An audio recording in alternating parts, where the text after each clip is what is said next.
All right, welcome everyone to a new episode of the Roscoe's Wetsuit Neuro podcast. I am your host, Toby Passman. On the show with me today, we have a special guest, Emily Szabo. Emily is a mechanical engineering PhD student who's studying the fracture mechanics of immature bone while creating a computational finite element model in fulfillment of her master's thesis. She discovered a dearth of literature presenting experimental mechanical data. In her dissertation research, she plans to perform experimental tests to collect this data and then create a more sophisticated computational model. This research is at the intersection of biomedical and mechanical engineering, while also having strong clinical implications. The clinical need was identified by a pediatric orthopaedic surgeon who sees young children presenting with femur fractures, which may be due to accidental or non-accidental trauma. By characterizing immature bone and then conducting computational analyses simulating trauma conditions leading to bone fracture, she hopes to develop an analysis tool for orthopedic surgeons to predict the likelihood of a child's fracture due to non-accidental trauma. Emily, welcome to the show. Thank you so much for having me. Absolutely. So that was a whole lot of complicated material that I guess I just covered in your introduction. Tell me, like, what led you down this like very specific path of research? Yeah, so I've always been interested in medical research, but also that engineering component as well. So throughout my undergrad experience in biomedical engineering, I had some exposure to medical devices, which I really enjoyed. And then as I started into my graduate school opportunities, I was just speaking with different professors about what research opportunities were available at my university. And that was one of them. And I spoke with this specific advisor, and she was telling me, we have this opportunity to study child bone, and you may have to learn completely new methods, and it'll really push your boundaries a lot. Is that something that you're interested in?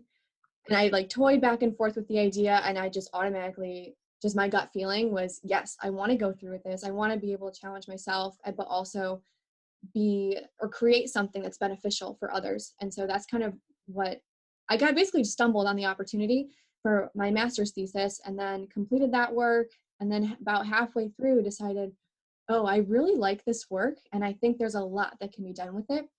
And so that's what kind of led me to continue this work with my PhD. Got it. So tell me, can we go into more of the specifics as far as what you're looking to kind of determine or study with the PhD? So the fracture mechanics of immature bone. Can you tell me a little about what that means?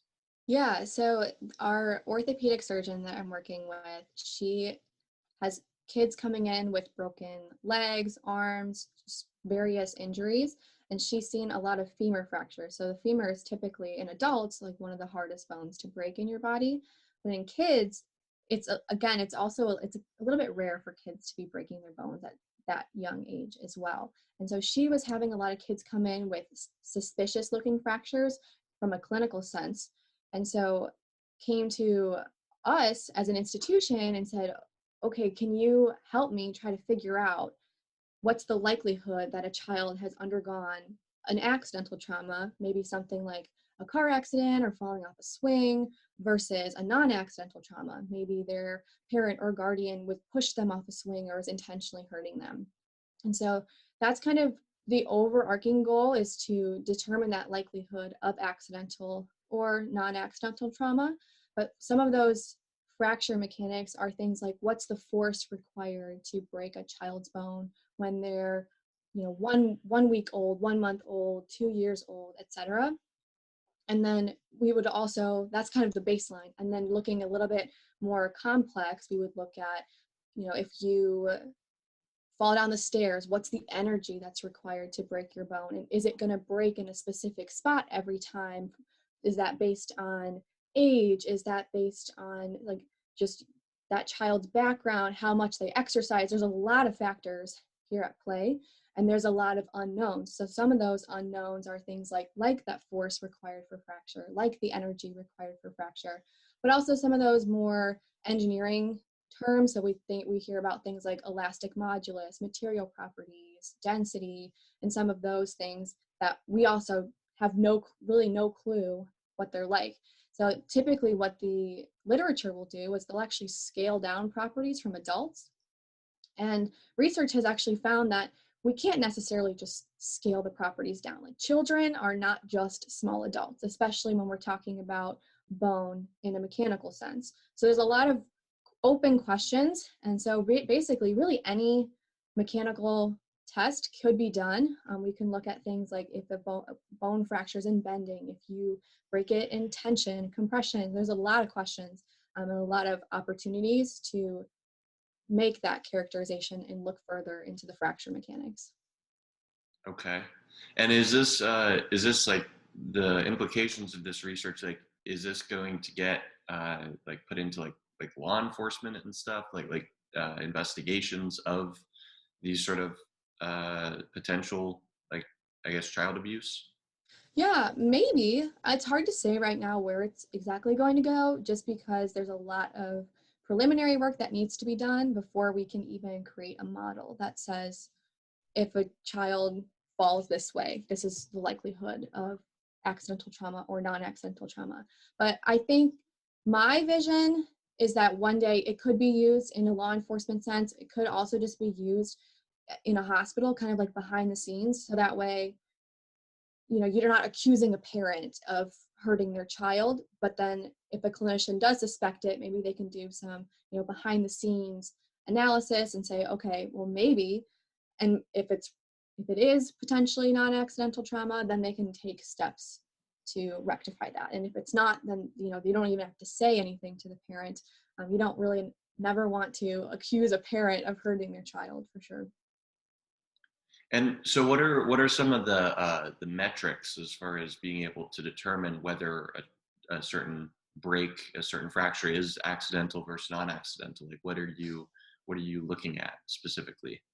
Yeah, so that's actually what we're trying to figure out right now. And so it's a tough question to ask, um, because there's so many different ways or like different injuries that a child or even an adult can undergo. You could, you know, break your bone in a car accident, and everyone, if you had several people in your car, everyone had broken bones, they could all break differently. So we're not quite sure what the nature of that fracture is going to be, but that's one of the big open questions. So once we kind of figure out what are some of those material properties like the density and like this elastic modulus, then we can take the next step and say, okay, if I twist my leg like this at a 3-year-old with, and kind of what is it, what does that fracture look like? What is force required fracture? What's the energy? And then if we test it from different children, is it always breaking in the same spot? At this point, we're not really sure. We do know from the clinical literature that long bones, so bones like your humerus or your tibia or your femur, will typically break around the mid-shaft region, which is right in the middle. So that is one potential lead that we have, that there definitely still needs to be investigated further to make that final determination. Got it. Okay. And what about how big of a like genetic component is there in terms of like say, two kids of the same age, is the same force likely going to result in a fracture for both those kids, or is there like just in terms of genetics, or is there anything, are you guys looking at like mineral consumption at all as far as like calcium or magnesium? I'm not too familiar with that, but I've heard those being important just in terms of bone health. Yeah, so there's a lot of things to consider. And again, that's one of the biggest challenges here, is there are so many variables. Which one do we tackle first? So right now we're trying to investigate like normal, quote unquote, normal, healthy children. So maybe if that's just considered normal by their pediatrician or by another clinician, that's kind of what our baseline is going to be. But then I think once we have that baseline, then we can say, okay, if I have a child that has osteogenesis imperfecta or brittle bone disease or rickets, or maybe that child is some of these just different genetic components, if they're overweight, if they're underweight, if they grow up in a socioeconomic, higher socioeconomic or lower socioeconomic status, what does that look like? And so again, these are some open questions, but I think moving forward, that will definitely be something that's important, especially looking at things like athletics. How does that impact? So if you have a child who's been playing soccer for their whole life, does that change their bone structure? And how does it change that bone structure? But again, like I said, it's very difficult to obtain child bone just based on the ethics of it. So there's some work that needs to get done before we get to that point, but that's definitely something that I foresee studying in the future. Awesome. Okay, and like lead me through like what is like kind of a day in the lab consist of in terms of, are you is it studying like models of like a bone fracture, as far as like you said there's real kids getting brought in, correct? Like that you're examining these actual fractures. So not quite. So children are going to this orthopedic surgeon for a bone fracture, and they'll take x-rays, which is fine. For my work, we can't really, it's difficult to use a 2D model. What we really need is a 3D model. So if when the opportunity presents itself, we can get a CT scan of a child's bone, and that will form the basis of the computational model that I'm making. So that's more of the computer side. When I'm actually in the lab space, I'm actually preparing like the preliminary studies right now. So like I mentioned earlier, it's very difficult to obtain child bone just based on ethical considerations, restrictions by medical examiners, etc. So actually what I'm trying to do is currently trying to acquire pig bone to test that in the lab. So we'll actually be making like little specimens, pulling them in tension and trying to get some of those quantitative numbers behind it. And once we have those, obviously we'll have to make some assumptions, but say, can we apply these values that we got from pig bone, can we apply that to child bone? And then put that into a computer model and hopefully be able to, again, get some more information out of there. I'm also currently exploring some options to acquire human child bone from deceased children. But again, because of those ethical considerations, it is a bit of a challenge to acquire those. I am hopeful that one day we'll be able to test those. Hopefully soon we'll be able to have some child bone on our hands, and then we can, conduct some of those studies with real child bone, and then kind of compare those values and see, okay, can we continue using pig bone, or do we need to actually switch over to live human bone? Awesome. You're pretty. Do you have high hopes as far as the pig bone being a pretty good reflection of human bone, or are there a lot of differences? Yeah, so based on the literature, I mean, obviously nothing is going to be perfect. If you want human bone, the best is to test human bone. However, the literature has shown that pig bone is a pretty decent surrogate in orthopedics. Also, sheep bone isn't bad either. Dog bone has been used previously as well. Some of it's based on like really diving deep into like the microstructure and how bone is structured, that some of these other animals have a similarly structured bone. And that's why we can use them as a surrogate. But a lot of that information has come out of veterinary studies where just people over the years who have tested that equivalence between animal bone and human bone. So that's what kind of gives us some decent confidence, because there is a lot of information available about pig bone in relation to human bone. Got it. Okay. So as far as what you're hoping to be able to do, kind of after you finish your PhD, do you see yourself like staying with research, or and along like these similar this similar line of research, or?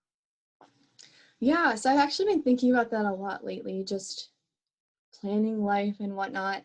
I think there's a lot of opportunities within this space of child bone fracture to really run with this. So not only is there a lot of research work to be done, but there's also a whole another like entrepreneurship component as well. So like once we have some of this data, it's like, okay, that's great, but now what do we do in order to get that into clinical practice? And that's kind of where that entrepreneurship side comes in. And I'm kind of interested in pursuing that line as well. So kind of spending my PhD, maybe some postdoc work as well, collecting some of this data, and then afterwards, maybe working in a lab or having other students work in a lab and just kind of like manage the lab in a sense, and then kind of shift over to more of the entrepreneurial side and say, okay, how do I make this into a product that can be used so that way a clinician or an engineer can say, okay, I have a kid that came in to the ER with a broken leg. Can we take their x-ray or can we take their CT, run it through some program that we would create that would actually spit out the likelihood of accidental or non-accidental trauma. So maybe it'll say something like, there's a 20% chance that this kid has undergone non-accidental trauma. Or on the other hand, maybe there's a 90% chance this child has undergone non-accidental trauma, and then that clinician would have to take steps with Child Protective Services and whatnot. So I think, like I said, there's lots of opportunities in this space. I think for right now, I'll stick with the research, go through my PhD, likely do more research in my postdoc, and maybe pass it off to others and pursue the entrepreneurial side, or potentially just continuing with that research side. It just kind of depends, how the cookie crumbles and what opportunities present itself along the way. Sure. How far away, as far as like a timeline, in terms of like when we're going to be able to have kind of the answers to some of these questions that you're currently studying? Is this a process that's going to get continued on by many future generations of PhD students, or like what is there a timeline as far as when the project's supposed to be completed? Yeah, so again, that's hard to say because there's really no defined endpoint. Like there will never be a time where we can say, we know everything about child bone, there's nothing else we need to know, we know how it fractures, etc. Because there's always different things that you could study or different genetics you could study in relation to bone structure and whatnot. I think maybe within the next like 10, 15, maybe 20 years, we'll have a decent idea of just the state of the literature, this basically just figuring out what's going on with child bone. But that, I think that also depends on how many people are studying it. So there's been a few labs around the country who are studying non-accidental trauma and bone fracture. I think there's many more opportunities to have more colleagues and just have a larger research community investigating this. And then if that is the case, if we have a lot of people working on it, we'll be able to make bigger strides in a shorter time span. As we all know, like many hands make light work. So I think if just getting the message out there about these opportunities and about this kind of work, and just getting people interested and getting that hands-on experience will definitely make a difference. But like I said, I think it's definitely not going to be in the next couple of years, but hopefully in about 10, 20 years, we'll have a decent idea of the whole structure. Awesome. Well, Emily, if people want to find out more about your work or the lab's research, where would you direct them to go? Yeah, so anyone can reach out to me personally. So you can just look me up on LinkedIn and whatnot. I'm a student at Case Western Reserve University in Cleveland, Ohio. So you can also find out more information about our lab through the university as well. And like I said, you can always reach out to me with any potential questions or collaborations or just opportunities to learn more about child bone and non-accidental trauma and bone fracture mechanics. Awesome. Tell me, are there as far as coming on like podcasts like these, is that kind of where you see yourself? Like, do you see yourself kind of being the a conduit for a lot of this research? Are there other people at your lab that are also like coming on podcasts, or are you the main one who's kind of sharing your lab's research? Yeah, so actually, funnily enough, all of the information I've talked about today is work that I'm working on. The project that I work on is done by solely me for right now. So all this is actually my work. And eventually we'll have more students working with me. I wanted to get to a certain point on my own and make sure I understand the project and whatnot. And then we'll be able to recruit maybe some undergraduates and kind of get some extra support. That also comes with grant money and funding and some of those other, more financial and administrative limitations. I have always loved podcasts. I listen to podcasts all the time, whether that be about technology or finance, true crime. I've just really been passionate about podcasts as a whole. So I'm not sure if there are other students or other representatives of Case Western Reserve University or even within my own biomechanics lab that are speaking on podcasts. I would love to use this as an opportunity to be that conduit and to talk to more people about it, just because I think podcasts are a really great outlet to do that. But like I said, I'm definitely open to what the future holds, and maybe one day we'll have, a marketing team or even myself just continuing to share this message about child bone. Awesome. Awesome. Well, Emily, thanks so much for coming on the show and sharing your work. For those listeners who enjoyed the show, go ahead and like and subscribe to our YouTube channel. We're Roscoe's Wetsuit Neuro. You can also find audio versions of the podcast available on Spotify, Apple Podcasts, Stitcher, and just about anywhere else that audio podcasts are available. Emily, again, thank you so much for coming on the show today. Thanks for having me. Absolutely.